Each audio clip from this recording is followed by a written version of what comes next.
Curtain, a candid conversation about negotiating session.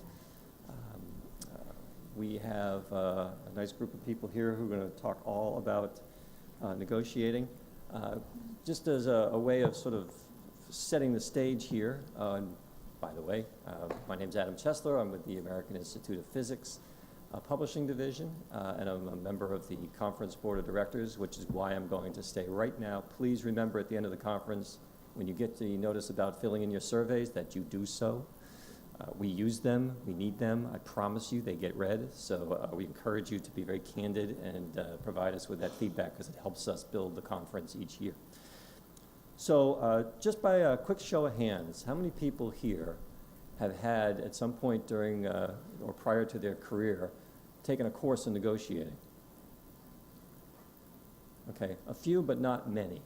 So another question, how many people in the room here negotiate on a routine basis as part of their job? Okay, so there may be a gap in our education. Maybe this is something we need to, when we get your surveys from your grad school, maybe mention that we could talk a little bit about this licensing and negotiating thing. We all negotiate every day, and it could be as simple as talking to a partner about who's going to do the dishes tonight, and more complex, like how are we going to arrange for defining an authorized user, or what price should we pay for a particular piece of content. And without that kind of training or without that kind of experience, it becomes sometimes a fearsome exercise. People hate buying cars, they hate buying houses because it's scary. You don't know if you're going to give away something. You're not going to, what are you going to miss out on? And one of the things that we'll do here today with our panel is talk a little bit about trying to demystify this and explain some of the ways you can think about negotiating so that it's less of a frightening prospect, and I would hope becomes less of something you fear as confrontational, adversarial. The goal is to come up with something that works for both parties, and if you treat it as that, as a partnership or a collaboration, and go into it with that attitude, it can help. And our panelists here are going to help you look at it from that perspective.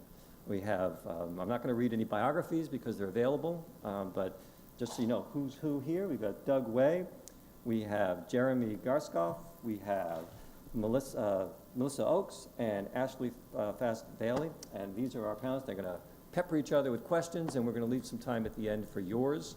So I'm going to turn the stage over to Doug, and we'll get started. All right, thank you. So I thought we'd start just a little bit of context and think about why we're here today and what we're hoping to get out of this. When I was thinking about putting together this presentation, this panel, I talked to a lot of librarians and I work with lots of librarians who frankly aren't very good at negotiating. And it's not because they're not smart people, it's because they often don't know what they could be doing or how this could be more effective negotiations. At the same time, I work with a lot of vendors, I'm sure we all do, who frankly don't understand libraries. So in talking to some of my vendor friends, including some of the folks on this panel here, we've come to the conclusion that when libraries understand the realities of vendors operate under, and when vendors understand the realities of libraries and the values of libraries, we can really work far more effectively together. And so that's what we're sort of hoping to share some of those thoughts on this today. And just one little quick caveat, we're going to generalize and paint people with a broad brush here. So there's lots of people in libraries who understand how vendors work, and there's lots of fantastic people, including librarians who work on the vendor side of the information ecosystem there. So just get that little caveat there. So, and I'll advance our slides here. So Doug, Jeremy, what should vendors know about libraries? So in thinking about this question, we thought about vendors should know who makes purchasing decisions. So deans, AULs, subject selectors, committees, whether they're librarian committees or librarian and faculty committees, and that each of these individuals or groups may have access to different types of funds. So one-time monographic funds, one-time major purchase funds, endowment funds, and ongoing commitment funds. So librarians have a funny way of dividing up funds in interesting ways. We also thought it would vendors should know when decisions are made. Timing is critical. So whether or not decisions are made on a rolling basis, monthly, quarterly, or at the end of the fiscal year when they may have one-time monies available. And then getting to this idea of throwing back the curtain, how decisions are made on the library side. Historically, we've made decisions based upon whether or not the resource in question has had some curricular application, program support, supported teaching and research, and whether or not there were available funds, and based upon the resource, maybe some quantitative metrics, turnaways, usage reports, interlibrary loan analyses. But librarians, I think, are increasingly looking at some other things when considering new purchases. And at Gettysburg College, we look at product or service differentiation.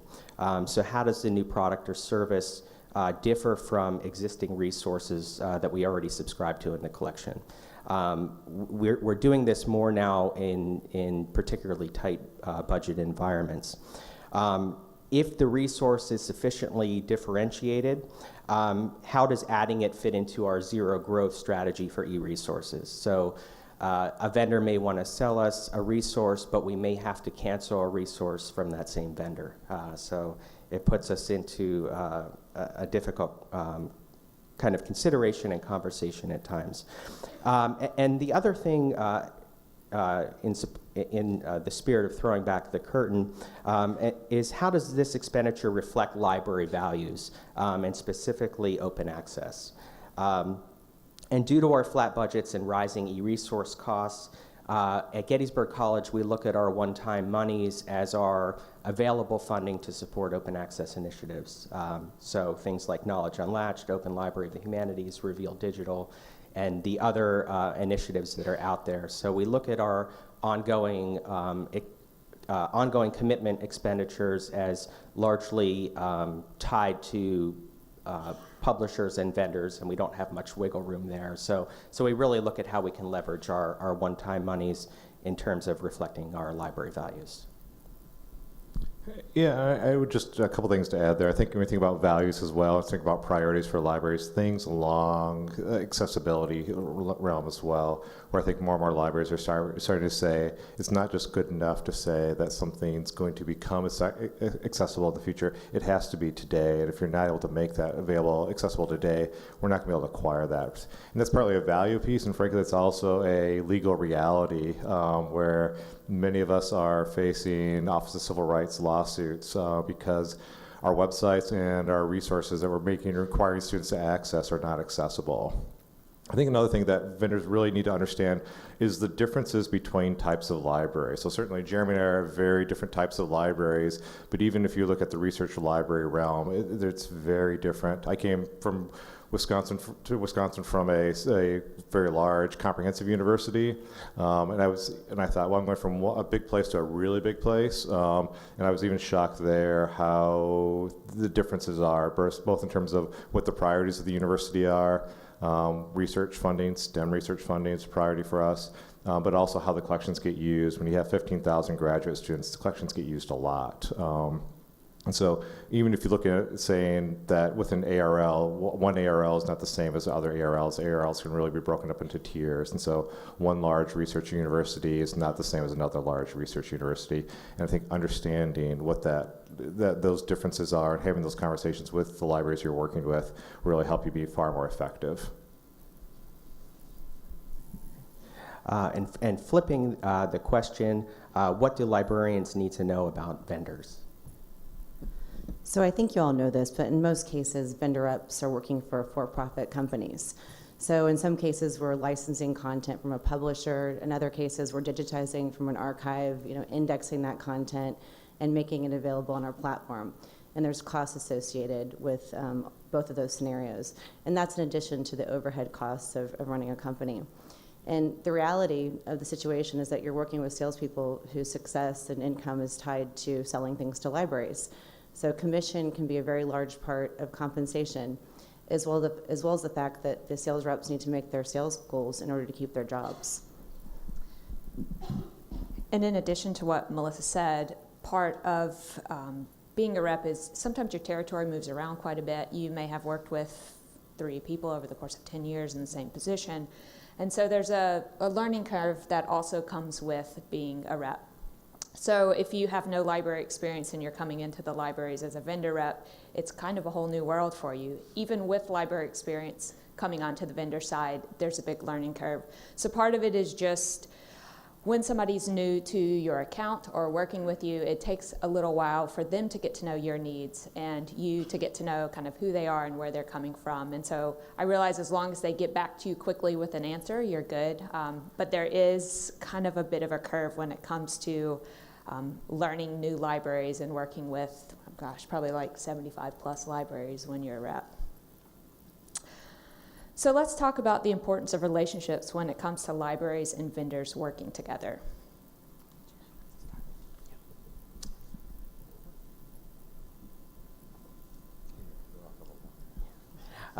We wanted to acknowledge that there would be a lot of variance in the nature of relationships due to institutional guidelines or regulations, whether libraries work directly with vendors or work with consortia who work with vendors, and also whether or not the libraries have staffing to invest in building relationships, because it is, in many cases, a significant time investment.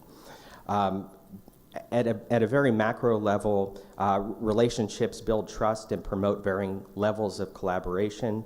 In an era of experimentation and piloting, the success of those often depend on shared risks associated with new acquisition or collection models or workflows. At Gettysburg College, we take the long kind of term view of developing vendor relationships. We think about vendors as extensions of the library, as colleagues. We work with vendors on analyses of collections, on license, language revision. We work with our vendors in connecting faculty or subject specialists with editors and creators of content collections. And I also wanted to mention that trust promotes library and vendor collaboration in terms of developing content, including collection curation, metadata creation, and user experience. So I really like what Jeremy said about working with your vendor rep as a colleague. I always thought or think of myself as an extension of the libraries that I work with, that we're working towards a common goal, and that common goal is to provide access and to provide the materials that your users need. Each institution that I work with is different in a little way, and so a big part of it is investing in that two-way conversation of here's what we've got, I think this fits your needs, getting feedback from the library that I work with, yay, that does, no, that's not quite there. And so you're able to have a more productive meeting, more productive conversation, and really build a long-term relationship that years down the road, you're kind of a part of the library you work with in a lot of senses.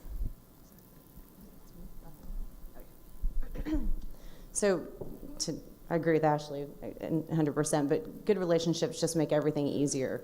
You know, when libraries trust their vendors, they're more forthcoming about priorities. They help you actually do a better job because they'll give you advice on how to work with them more effectively. I also think for vendors, in order to establish a good relationship and keep that relationship strong, that the vendors should come prepared to provide valuable information at each meeting or work to solve any issues or problems that you're having. It's not just enough to show up. It has to be a value add each time you visit one of your libraries. I think, you know, when we think about this question, I think one of the things that I've seen happening, though, is that we're seeing, not more and more, but certainly seeing libraries starting to develop a very rigid relationship, saying this is a business transaction, and we're not going to actually have interactions. We're not going to have meals with vendors. We're not going to do any types of meetings outside of just strictly doing business. And frankly, I think that's a mistake. I think when I'm meeting with new librarians that are into this world, we talk about the meals that many of us have had this week, which are really good food. That's not about buying some sort of loyalty or buying something from that we owe the vendor, something about that. It's really about establishing relationships. And when you have those relationships, you do things more effectively. I've negotiated both with Ashley and with Melissa. Melissa, I think the last time we negotiated together, sent her some stuff, and she's like, can you show me your math and how you got to that number? And so because we had that relationship for over a decade working together, I was like, yeah, I'll show you my math and how I came to that number. Whereas for other people, I'm like, that's the number, take it or leave it. And so that's where that comes from. Or again, I've negotiated with Ashley or something. I think the last time we negotiated, we were dickering over like $500. And but you get to the end at that point where she's like, that's all I can do. I trust that that's all she's going to do. So I think that there's this important part of the relationship there. And I think that is, when I think about negotiations, relationships really are the key to being successful. And I think, when we've had good people I've worked with, we can really be successful. And you can sort of call on those relationships when you need to. I had another vendor I was working with, and working with our State Historical Society, they'd gotten a grant for a one-time purchase, and frankly, they got the grant for the wrong dollar amount. And so I had to call up the vendor and call in a favor and say, I need this at this crazy discount rate, and here's the reason why, and I promise I will not come back again and ask for this discount rate, but can you do this for me this one time? And they did that for me that one time because we had that relationship. We'd had a long business relationship, could point to all the dollars we'd spent to them, but also just there's that moment of trust that they knew this was not me coming in now expecting this crazy discount rate every time going forward. So I really do think it's really important to establish those relationships on both sides. And frankly, I think it's really one of the more rewarding parts about my job is getting to meet different people and be able to work with people in a successful way, like Ashley said, about advancing the priorities of our institution.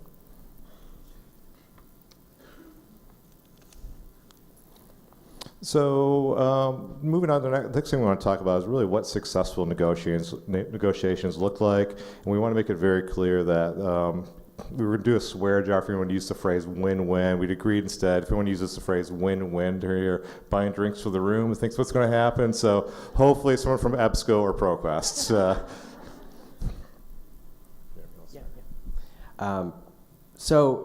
Generally speaking, successful negotiations are not about winning or getting the best price, but about compromise and a sense of mutual fairness. That said, compromise may be uneven from year to year, depending on budgets, vendor acquisitions and mergers, or the previous year's negotiations. And the anecdote that Doug mentioned in getting a good deal based upon an error on a grant may be reflective of an uneven negotiation one year, but it may not be replicated in a subsequent year. Examples of concessions from vendors may include pricing, license terms, expanded access to content or different user populations. So that could be alumni or different friends groups of the libraries. Examples of concessions from libraries may include price or annual percentage increase, length of contract, and one-time purchasing commitments to offset annual increases. At Gettysburg College, because we're a smaller institution, we have to be a little bit more creative in our negotiating because we don't wield a ton of power as a small liberal arts college. So successful negotiations at a small liberal arts college level require preparation and attention to detail. To the extent possible, I work to understand the publisher's revenue model and their growth strategies.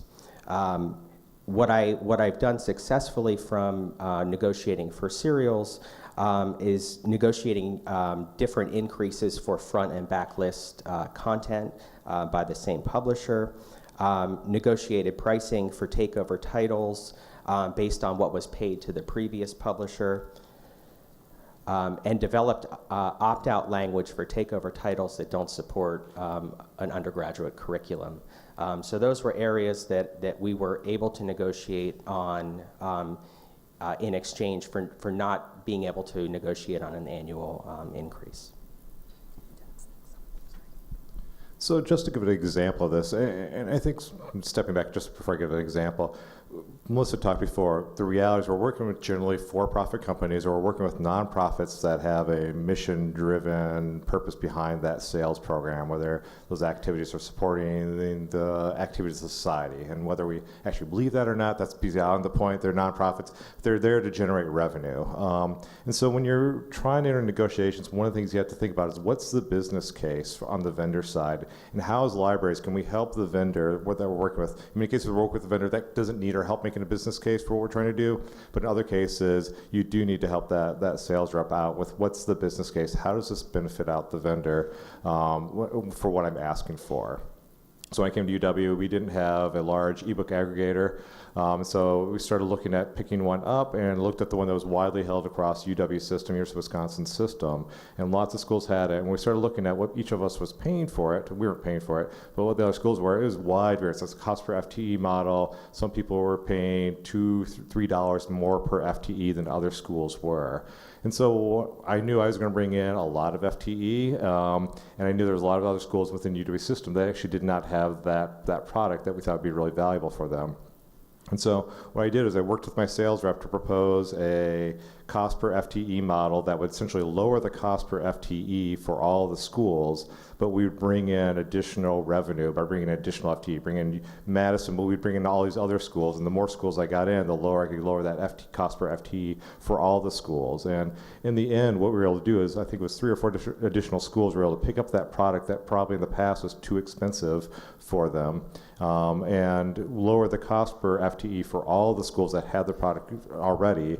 And then for the vendor side, they were bringing in thousands, well over $10,000 of additional revenue every year for that. And so we saw this as a valuable, I was going to say the word, I wasn't allowed to say, wow, that came close, to having to buy drinks. But I think both sides benefit from that and saw the value from that as we moved forward. And so it's important as you think about this, again, to think about how does this benefit the vendor? It's easy for us to say, yes, I want to pay less, or I'd like that for free, but how does this benefit the vendor going forward? Yeah, and I like what you said about a business case and almost having to help the rep. Sometimes you will get a lot of times, I guess, you'll get an experienced rep when you're talking to them about like a service or a product you want and price is an issue.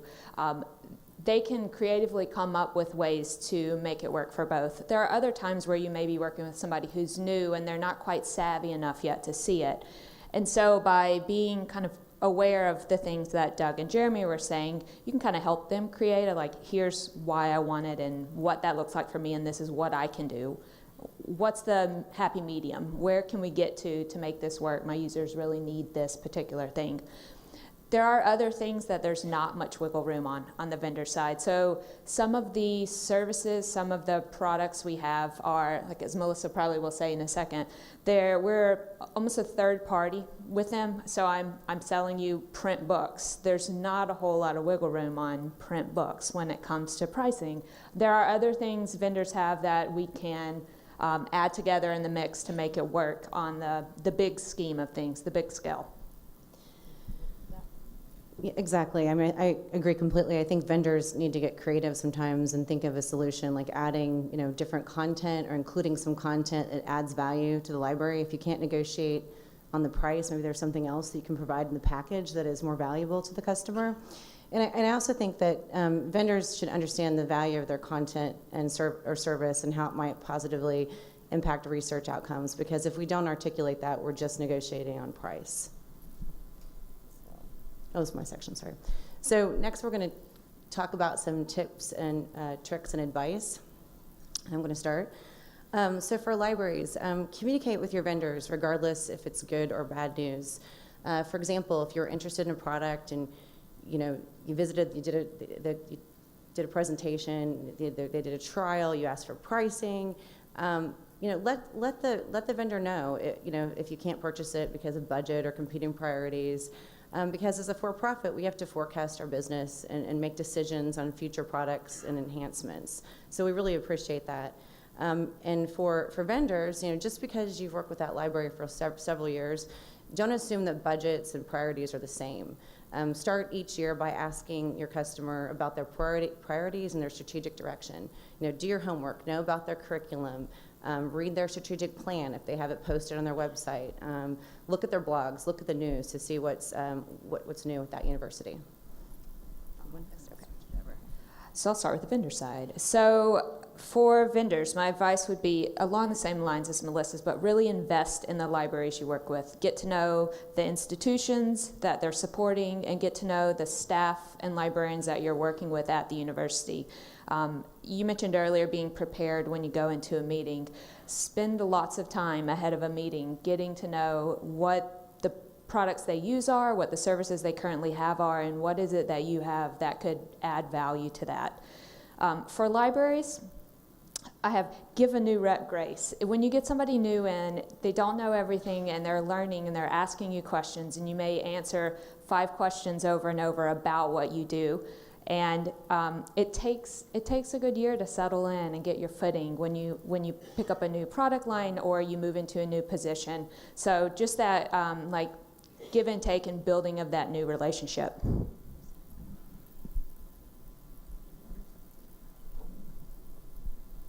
So I guess for me, what I would say advice for libraries is really the importance of expecting and communicating a consistent inflation rate. Too often I see libraries, and when I came to Wisconsin, we're doing the same thing. The bill comes in, we write the check, we pay it. We don't take the time to push back on it.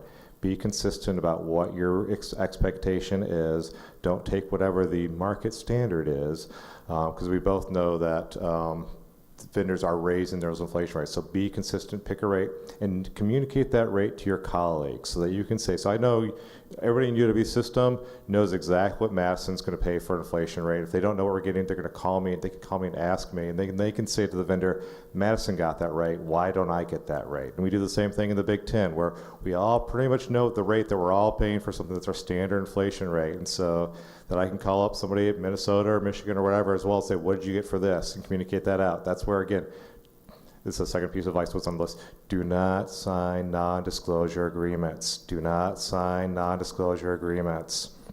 They are terrible for everybody but the vendors. So don't do that. Communicate those out. Be consistent about that. It works. I promise you, it works. On being consistent on those inflation rates.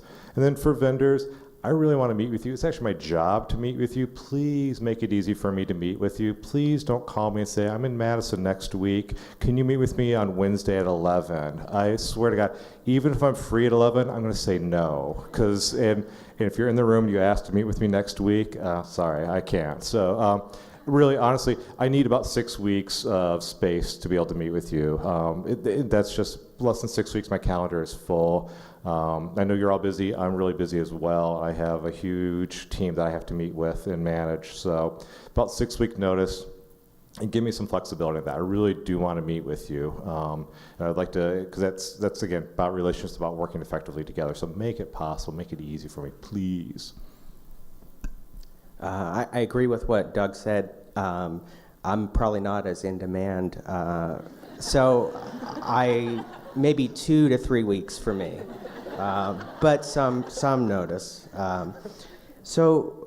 For libraries, my advice would be don't be afraid to ask vendor colleagues for help with the work that you need to do, including things like overlap analyses, product or service information, connecting libraries with content developers or editors, or help marketing. Those are all things that we ask our vendor colleagues to do at Gettysburg College. And then maybe most importantly, to the extent possible, don't take things personally or make negotiations about you. The negotiating process can be emotional. You can be invested in it, particularly if you're at loggerheads over percent increases. So at the end of the day, just take a deep breath and pick it up the next day. For vendors, in advance of renewals or prior to selling a new product or service, do ask us questions about our institution or our library. As Ashley mentioned, a lot of things change from year to year. At Gettysburg College, we're hiring a new president. We're writing a new strategic plan. So certainly those large macro changes will impact what's going on at the library level. So thank you. So that's what we have, and we actually did really good. So we actually have time for questions. Maybe maybe people want to escape, but we have time for questions, and we're happy to answer any questions or give out additional advice. I think we all are chock full of opinions, so happy to share. There's a microphone right up here, and I'll just ask that as you line up that you note your name and your affiliation and fire away. I'm Stacy Marion. I'm the acquisitions librarian at American University in Washington, D.C. And so my question is, how do you navigate all the other people involved in negotiations? Because a lot of librarians are not allowed to negotiate. You have to work with your procurement office. I have subject selectors who are talking to the vendors and agreeing on prices. So how do you, I cannot sign a contract, but I am allowed to negotiate. And I work with the procurement office in tandem. We might both be talking to the vendor. But then the subject selectors are a whole other problem. So how do you do that? So I think that goes to that institutional difference. It's the same thing. So I do not all the negotiations for my institution. So if it's a six-figure and above, I do the negotiations or when things go horribly bad. So usually I tell the vendors, I'm on the phone, you're talking to me because something went wrong. But in general, it's going to vary from place to place. And I think it's important to tell vendors how you want them to work with you. So at my institution, we're buying so many things. And my subject selectors we're very poor, but we have healthy budgets. So, but all the vendors, we're very poor at Wisconsin. So I have my subject specialists, and I ask vendors to actually meet with them to educate them about the products. But my previous institution, everything was centralized. Everything flowed through me because, frankly, any database acquisitions were done centrally because of the funds there. So make sure you're explaining to the vendor what your expectations are and call them on it if they are going around you, if you want things to flow through you.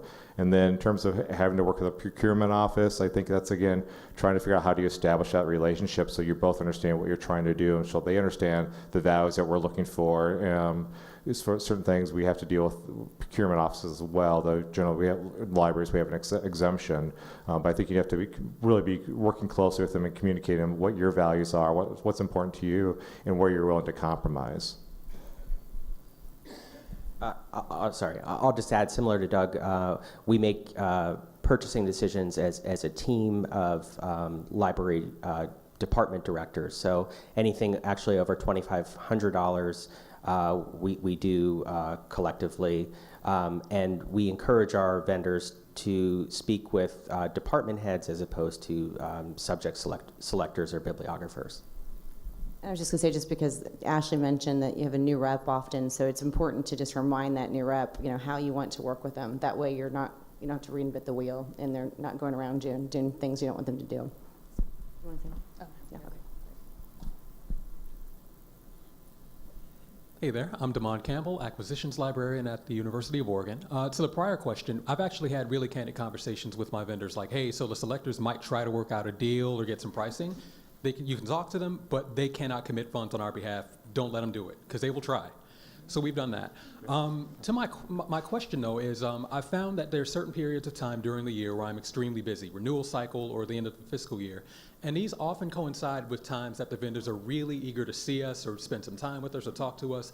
And it's often really inconvenient, and it feels bad to say, hey, we can't meet with you right now. We're busy doing renewals for your company. Is there a sense that we can get of the vendor work cycle so that we know when these times will come up? Sure. So my busy times are typically probably those 2 times for traveling. But all that to say, it never hurts for somebody to say, no, now's not a good time to visit. I don't take offense to it. In fact, it even helps with travel planning for a rep because they're actually seeing a lot of people in a trip. And so it's super easy for them to say, okay, not a good time for you now. What is a good time for you? I'll come back then, and I'll go see somebody else at this period. So I would say don't feel bad saying, no, now's not a good time for a visit. We do not take offense. Yeah, I would just say also that let the vendor know what time of year. They should be in earlier in the year talking to the selectors. If you have a timeline when you like to have all your decisions made because it's before you get into that really busy renewal cycle, I would recommend that as well. I would also say, just a piece of advice is also start to dictate when you want to be working with them. So we've shifted a lot of things from the end of our fiscal year, where things are really busy, to the end of most of our vendors' fiscal years, because we know they're desperate, and so they really want our business. And so we were talking earlier about, I'd love to know, Melissa was saying she'd love to know things earlier. I said, that's great, but I'm waiting until you really need to make your numbers to really start doing deals with you. So you start to dictate that, and I've shifted a lot of my spending away from the end of my fiscal year to the end of the calendar year, which is when most of those vendors' fiscal years are ending, and we're able to do a lot of business at some great discount rates at that point. Karen Wyckoff, Ithaca College, which for those of you who don't know is in the same town with Cornell University. I have one request and one success story. My request is from every library that finds itself in the town with an enormous other library. Vendors, please don't make us feel like we're an afterthought. Oh, we're gonna be in town to see Cornell. You think you could squeeze us in at 10 o'clock on Wednesday? Can't tell you how many times I've heard something like that. That's my request. My success story is about working with Jim Croppolin from EBSCO. He helped me when I was teaching a course at Syracuse University. He was on, and there was someone from ProQuest as well, and from a couple other vendors who were willing to work one-on-one with my students to give them hands-on practice for a course in managing electronic resources. And then Jim later helped me craft the text for my book, now woefully outdated, on managing electronic resources in an academic library, on the importance of having good relations with your vendor reps. That's awesome. Thank you for sharing. Good morning. I'm Bob Schwartzwalder. I'm the AUL for the Science and Engineering Libraries at Stanford University. We're quite active in developing open source discovery systems at Stanford. And one of the things that we've been finding lately is that vendors and publishers are starting to put terms and conditions that limit data mining and derivative use of content. This for us is terribly challenging and really threatens to stifle creativity in discovering new approaches to finding information that would benefit the entire community. I'd like to know your experience, if any, with this phenomena and any suggestions that you might have for fending off some of these limitations on use of licensed content. Sure. So we've had some success at Wisconsin dealing with this. So we have a project called Geo Deep Dive that's happening in the university. It's actually happening outside the libraries, where computer scientists are essentially trying to do a proof of concept to mine the entire geophysical literature, digitizing everything in there down to figures and tables and graphs and everything like that. And we've been working very hard with them on that grant to get the rights. And frankly, we got the ball rolling with Elsevier's, where we got the ball rolling with that. And the fact that the NSF helped us with that, I don't think hurt, because they were helped funding this. And so they stepped in and I think helped nudge Elsevier along on this project. And once we got Elsevier on board and we had a model in place, we were able to move that forward. But I would agree. I think the challenges we're seeing, especially with consolidation in the marketplace, is very disconcerting. Both companies that are represented up here, I think, are working very hard to develop horizontal integration and provide us a full suite of solutions that, frankly, generally don't benefit libraries, but benefit their bottom lines. And so I think it's a real concern. I think we have to be very careful and keep our eyes open for that. And figure out what those solutions are. And we also use some blacklight at Wisconsin, so this is very important to us as well, as we try to figure out how to keep things as open as possible and give us the greatest flexibility as possible. Because I think that's what our scholars expect and want. They're just not always aware of what's happening in that marketplace. I don't have really great solutions there, but I think it's something we all need to be very aware of and be very wary on, and have really honest and frank discussions with the vendors we're meeting with, and frankly try and leverage our rep relationships to work our way up the ladder into the corporate ladder at these companies to make sure that the higher-ups are actually hearing from us directly. I certainly know people pass things along, but I think those one-on-one conversations with executives at companies really can help move things forward as well. I guess I would just add to that that at ProQuest, at least, anything we have the rights to offer data mining on, we will offer the ability to, content delivery, give you the content with the metadata. But I don't know if it's a rights issue that you're coming into when you're talking about the stuff the types of things you're trying to. No, typically not. We understand that, and there are some direct publishers where when you're dealing with vendors, they're just passing along those positions. But we're seeing really that a number of the large platforms are developing their own intelligence services. And I think they don't want us to position ourselves against them competitively. That's certainly not our intent. But some of the terms and conditions are so exclusionary that they really wipe out any opportunity to do a variety of discovery projects. So you'd like to see a variety of options from the public, from us, versus just this is our solution and it's just the only thing we offer, and I understand what you're saying, so. Okay. Not that was that helpful. There you go. I knew I was going to do that. And the water cup finally bit the dust. Well, thank you for your input.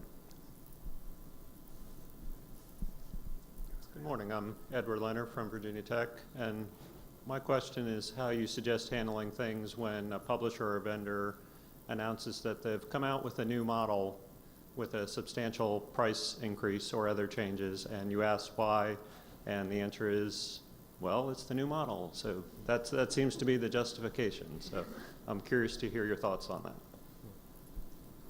Yeah, we've had some experience with this, and sometimes it's not a new model, but it's a new license. So we're on an old license, or we're subscribing to an old package that they want to sunset. And so in our case, being a smaller institution, without the ability sometimes to negotiate price increases, what we're able to do is kind of ease in to a new contract or to a new collection over a number of years. So it could be a 5 to 7 year timeline in order for us to realize how we have to adjust our budgets to make that accommodation.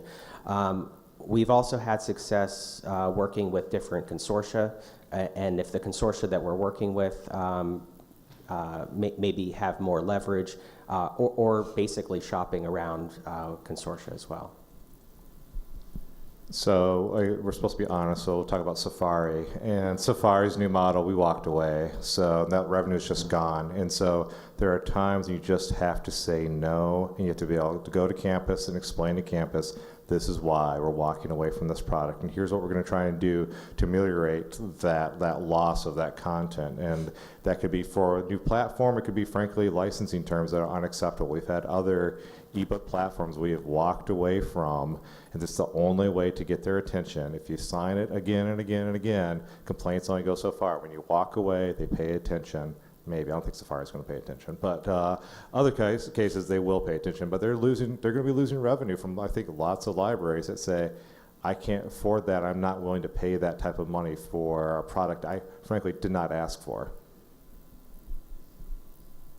So on that theme of just saying no and walking away, you mentioned non-disclosure agreements. Have you been successful in getting those removed, or is it typically just refusing to sign it and walking away? So I have the joy, and so it'd be interesting to sort of working for a private versus public. So I work for a public institution.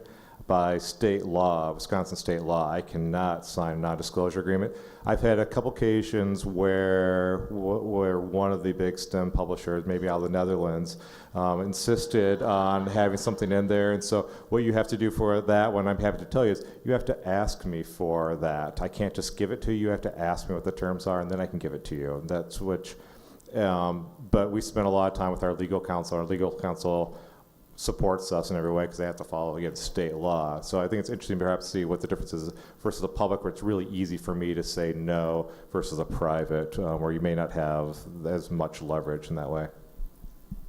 Yeah, unfortunately, we don't have much leverage. We communicate with vendors that we don't want to sign them, and within the context of talking about relationships with vendors, it's never an expectation from Gettysburg College's perspective when we negotiate that we get favorable pricing. We don't want favorable pricing because it's contrary to our thinking about transparency and fairness, and also it leads us down that road of signing non-disclosure agreements. But unfortunately, we're not in a position where we have a state mandate. I've talked with our provost's office about developing some language that at least that we could point to say that it's our institutional policy not to, but we've not gotten much traction there. Just one other piece of advice here as well is separate your price negotiations from your license negotiations. So what we do is we negotiate on price and inflation rates before we even touch the license terms, and that prevents sort of this sort of quid pro quo of, well, you gave on this, and so I'm going to expect that. So keeping those two things separate, I think, has been pretty effective for us. And frankly, it's generally prices are a lot easier than license terms. If we're honest, I can get usually much better pricing and then we often really struggle on the license terms. Thank you. So I think we're getting about at the end of our time. Yeah, we're at, it is 11:15, so we have to wrap up, unfortunately, but I want to thank all of you for coming here. I want to ask you to thank our panelists for taking the time to put this together. I'm sure that they'll be happy to entertain questions afterwards or during the course of the rest of the conference. Please remember to fill in your surveys and enjoy the rest of the conference, folks. Thanks for coming. Thank you. Good job. First I was talking about in the back of the room. First I was telling you about in the back of the room. But I don't know if he's going to make a run for it. Yep. I'll pass it along to Kate, though. You know what? It's not mine. Let me, I didn't want to shoot by asking the questions of vendors and public. Oh, no, totally. Open conversations. all right. Do we have multiple? Yes. Hi, how you doing? Good, how are you doing? Pretty good. You know, it's interesting that you talk about Yeah. Yep. Well, that's the part of the problem. That's good. We got to get I'm back. just trying to figure out, there's so many discs in here right now. I'm just trying to figure out which ones are Yep. which. Yep. vendor that has less Yep.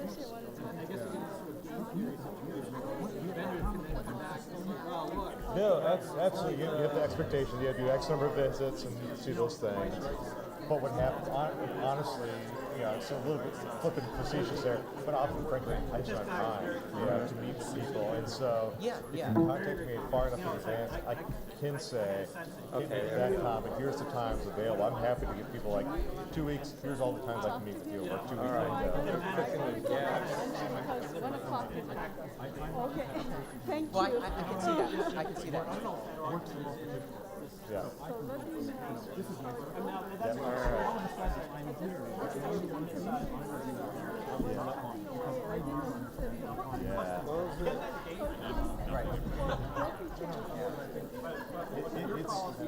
It's funny, so we were talking about this at breakfast this morning, and so Asher, and she's like, I do that all the time now. So I'm like, well, but but also we have a relationship. Like either these people called me and be like, I'll figure it out. So And I think. All right. Okay.